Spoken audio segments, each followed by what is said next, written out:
Bonjour à tous, bienvenue chez Physio Extra. Je suis Simon Tremblay, thérapeute en réadaptation physique et étudiant en 5e année d'ostéopathie. Donc j'interviens auprès de jeunes sportifs, notamment au niveau du hockey depuis maintenant 7-8 ans. Donc je suis bien placé pour prendre en charge différentes conditions, notamment la commotion cérébrale dont on va discuter aujourd'hui.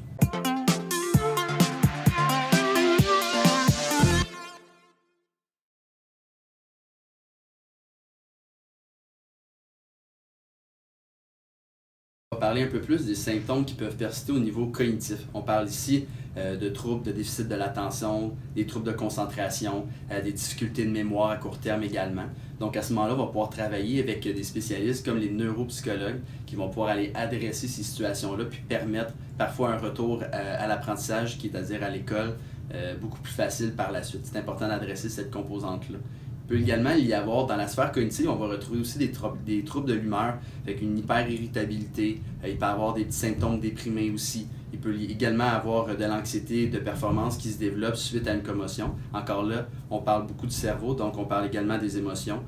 Donc ça va être important, si le joueur ou l'athlète en général développe ce genre de troubles-là, de faire un bon suivi de ce côté-là. Ça peut être également fait en neuropsychologie ou même par un psychoéducateur à ce moment-là. Par la suite, ce qu'on va parler, c'est plus d'organisation, de retour au jeu. À ce moment-là, on parle encore du thérapeute responsable principal, de notre thérapeute de départ qu'on voit autant en lien avec l'équipe ou un thérapeute qui suit le joueur dès le départ. À ce moment-là, ça va être important de bien coordonner l'action de chacun pour permettre de s'assurer que les symptômes sont bien contrôlés, qu'il n'y en a plus, avant de pouvoir réintégrer par la suite tout ce qui est apprentissage, retour à l'école et le retour au sport par la suite. Les deux peuvent être faits en parallèle, selon certains protocoles qu'on n'établira pas ici, mais ça va être important que ce soit bien guidé par un thérapeute responsable. Donc maintenant, après avoir parlé des symptômes, qu'est-ce qu'on fait?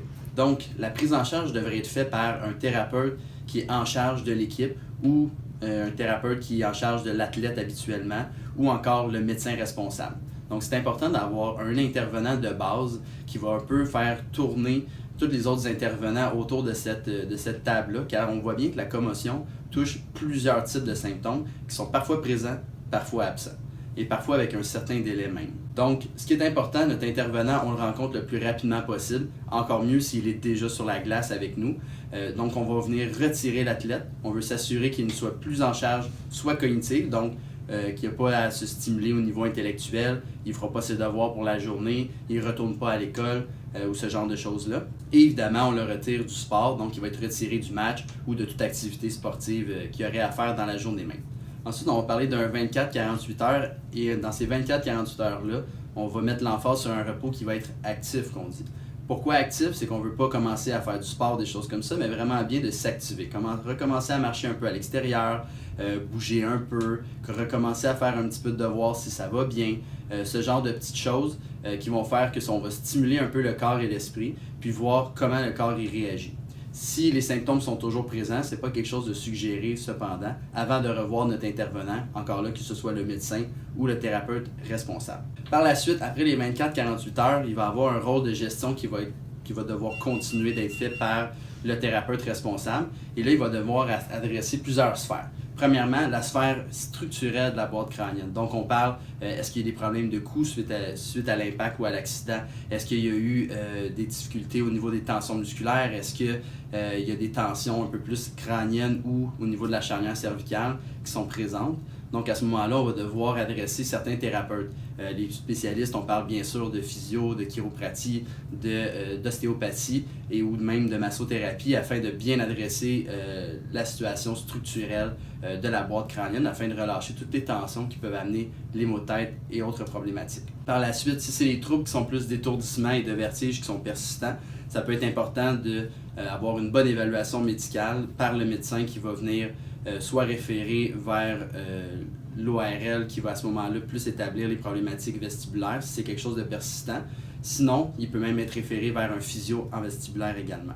Par la suite, on parlait de symptômes par rapport aux troubles de vision, que ce soit la sensibilité à la lumière, que ce soit de la vision trouble ou de la vision floue. Donc, ça va être important de faire une bonne évaluation, premièrement par l'optométriste afin de s'assurer qu'il n'y ait pas de blessure plus grave au niveau de l'œil, et par la suite par un thérapeute qui est vraiment plus spécialisé ou certifié par rapport au réentraînement visuel.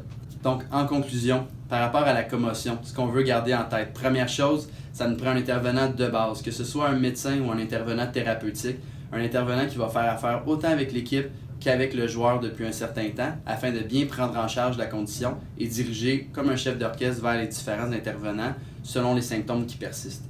La deuxième chose, c'est de bien retenir le temps. Normalement, ça devrait durer 7 à 10 jours les symptômes d'une commotion et par la suite, on devrait avoir une bonne consolidation. Donc, c'est bien important d'avoir la première semaine vraiment en repos actif, bien dirigé par notre thérapeute dont on parlait un peu plus tôt, pour avoir une belle récupération. Et comme dernier point, il ne faut pas banaliser la commotion cérébrale, même si là, ça a l'air bien simple. C'est une condition qui est très compliquée et très variable d'une personne à l'autre. Donc, c'est encore une fois bien important d'avoir une bonne gestion et de ne pas banaliser les symptômes, même si parfois le joueur peut présenter des symptômes qui ne semblent pas nécessairement importants au départ. C'est important de bien l'adresser pour avoir une belle récupération et d'éviter les récidives surtout. Donc, merci de votre écoute et à une prochaine capsule.